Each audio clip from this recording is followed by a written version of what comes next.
Halo semua, apa kabar? Mudah-mudahan kalian semua baik-baik saja. Selamat datang kembali di channel Gedung Film. Di video kali ini aku akan merangkum alur cerita film dari serial TV yang berjudul Kingdom Season 2 Episode 2. Untuk link episode lainnya silahkan cek di dalam deskripsi atau di kanan atas video ini. Kali ini diceritakan putra mahkota Chang yang akan balas dendam kepada Cho Hak-ju. Sebelum kalian nonton video ini aku peringatkan kalau video ini mengandung full spoiler, jadi untuk kalian yang belum menonton film aslinya tidak dianjurkan untuk nonton video ini. Untuk kalian yang baru menemukan channel ini silahkan subscribe dulu dan nyalakan loncengnya supaya tidak ketinggalan film menarik lainnya. Oke, tanpa basa-basi kita langsung saja simak alur ceritanya.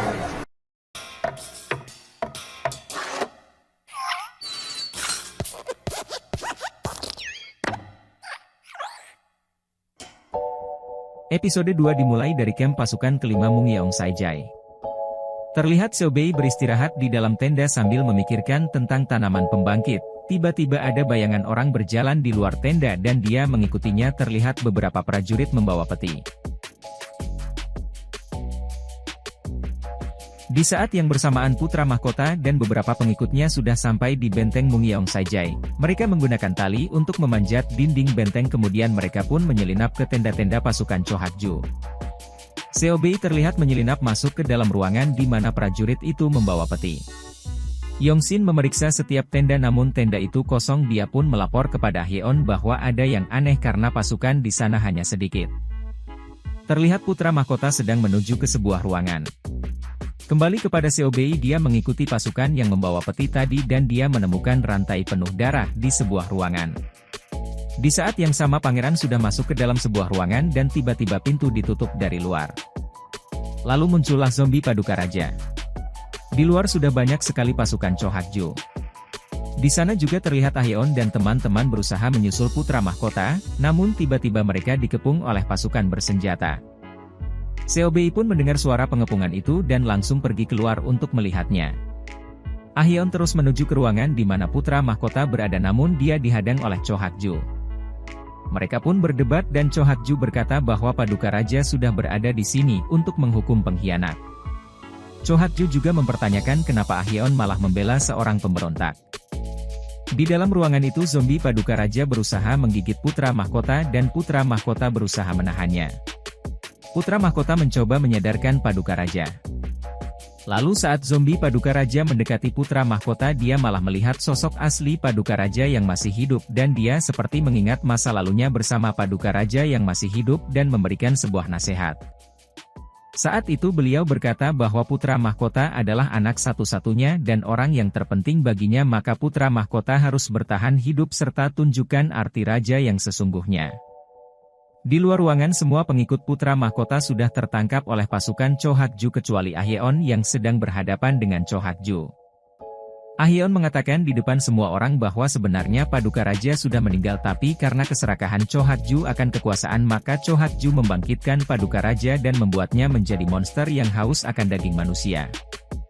Ahyeon juga berkata karena paduka raja sudah wafat maka menurut hukum negara penggantinya adalah putra mahkota. Setelah itu Ahyeon menuju ke ruangan di mana putra mahkota berada di dalam. Cho Hak-ju memerintah pasukannya untuk menembak Ahyeon namun mereka diam saja. Kemudian dia membunuh salah satu pasukannya dan memerintahkan kembali untuk menembak Ahyeon. Ahyeon tertembak namun dia tetap berusaha untuk membuka pengunci pintu itu. Dia pun diberondong lagi dengan tembakan namun Ahyeon berhasil membuka pintu itu dan terlihat zombie paduka raja sudah dipenggal kepalanya oleh putra mahkota. Sambil merangkak Ahyeon mendekati putra mahkota dan memberikan nasihat kepadanya dan dia pun mati di pelukan putra mahkota.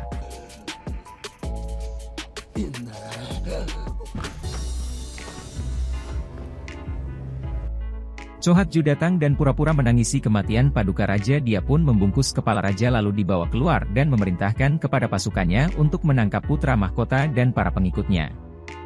Film pindah ke kota Hanyang.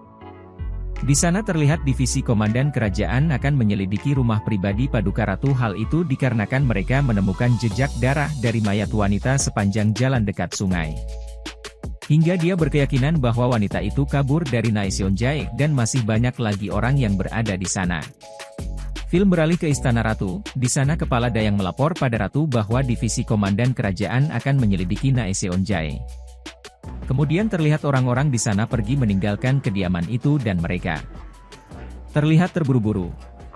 Di tengah jalan mereka berpapasan dengan rombongan divisi komandan kerajaan. Segera rombongan divisi kerajaan menuju ke Naeseonjae dan mereka segera menyelidiki rumah itu, namun para pelayan di sana berusaha menghalang-halanginya.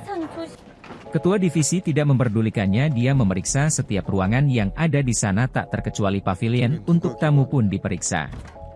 Saat dibuka ruangan itu memang benar kosong, namun ketua divisi menemukan bekas darah yang ditutupi dengan karpet lantai. Salah satu anak buahnya juga menemukan tanah yang bekas digali, sepertinya ada sesuatu yang dikubur di sana. Lalu dia teringat pada rombongan yang berpapasan dengannya tadi. Dia segera mengejar rombongan itu dan menangkap semua orang-orang dari Naeseonjae itu.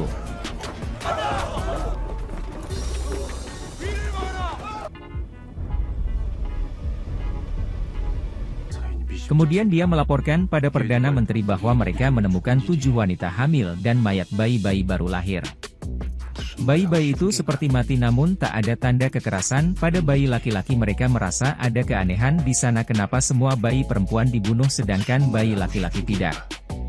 Sepertinya si pelaku menginginkan bayi laki-laki, lalu tiba-tiba mereka mendengar suara trompet ditiup yang artinya Paduka Raja telah wafat. Adegan film beralih terlihat semua petinggi kerajaan sedang berkumpul, mereka membaca surat yang dikirimkan oleh Cho Hak-ju yang berisi bahwa dia telah memberi hukuman keras pada pengkhianat Chang atau putra mahkota karena telah memenggal raja demi untuk mendapatkan tahta. Mereka serempak menangis dan memberikan penghormatan terakhir. Semua orang yang berada di istana ikut berduka dan mayat Paduka Raja sudah dimasukkan ke dalam peti dan siap dibawa ke Hanyang. Sedangkan jenazah Ahyeon, walaupun dia berpihak pada pengkhianat namun karena sudah pernah berjasa pada negara maka jenazahnya akan dikafani dan diperlakukan dengan hormat. Di ruang rapat istana, para Perdana Menteri sedang membicarakan tentang pembagian tugas untuk upacara pemakaman Paduka Raja. Selain itu mereka juga membicarakan tentang tahta kerajaan yang kosong. Ada perbedaan pendapat di sana. Tiba-tiba Kepala Kasim datang dan memberitahu bahwa ada kabar dari rumah bersalin bahwa Paduka Ratu sudah mulai merasakan kontraksi. Adegan beralih ke rumah bersalin Ratu. Terlihat Kepala Dayang menghadap sang Ratu. Dia melaporkan bahwa wanita hamil yang lain sudah diurus sesuai dengan perintahnya. Di tempat lain terlihat Perdana Menteri menyuruh Ketua Divisi Kerajaan untuk mempercepat penyelidikan di Naeseonjae. Mereka harus mengungkap semua ini sebelum persalinan Ratu selesai. Di Mungyeongsae terlihat Seobei yang akan menjenguk putra mahkota dan mengobati lukanya dengan alasan sudah diberi izin oleh Hakim Cho Beompal. Saat Seobei hendak membersihkan lukanya, tiba-tiba putra mahkota memegang tangannya dan menuliskan pesan di lantai dengan menggunakan air. Di tempat lain Yongsin dan teman-temannya dikurung, mereka merencanakan sesuatu agar bisa keluar dari sana. Semua terlihat sedang bersiap untuk berangkat ke Hanyang dan para pengikut putra mahkota pun dikeluarkan dari kurungan untuk dibawa ke Hanyang. Saat kedua penjaga itu membuka kurungan Yongsin, para penjaga itu diserang dan dilumpuhkan oleh Yongsin dan teman-temannya. Mereka segera menyerang dan membunuh pasukan Cho Hak-ju. Cho Hak-ju melihat hal itu dan menyuruh pasukannya untuk membunuh mereka. Yeongsin memberi aba-aba pada teman-temannya bahwa dia akan menembak Cho Hak-ju. Tapi sayang sekali salah seorang anak buah Cho Hak-ju melindunginya dan Cho Hak-ju terhindar dari tembakan itu. Cho Hak-ju sangat marah dan menyuruh pasukannya untuk menangkap Yongsin. Akhirnya Yongsin pun tertangkap kembali. Terlihat putra mahkota pun dibawa ke sana. Tiba-tiba terdengar suara seseorang ketakutan sambil berkata ada monster. Semua pasukan bersiaga, ternyata monster itu adalah mayat Ahyeon yang sudah menjadi zombie. Zombie Ahyeon mencium aroma darah yang berada di topi Cho Hak-ju dan menuju ke arah Cho Hak-ju. Cho Hak-ju menyuruh pasukannya untuk menembak dan membidik kepalanya, namun zombie itu terus berjalan. Ternyata sebelum Ahyeon mati dia memberitahu pada putra mahkota untuk membuatnya menjadi zombie untuk mengungkap kebenaran, dan putra mahkota menyuruh Seobei untuk melakukannya saat Seobei hendak mengobati putra mahkota tadi. Zombie Ahyeon pun terus maju dan berhasil menggigit Cho Hak-ju dan film pun bersambung ke episode 3. Untuk kelanjutan ceritanya kalian bisa cek link dalam deskripsi, atau jika belum tersedia silahkan request di kolom komentar. Oke, terima kasih sudah menonton video ini. Mohon maaf jika ada salah kata-kata dalam penyampaiannya. Jangan lupa like, komen dan subscribe ya. Sampai jumpa di video berikutnya, dah.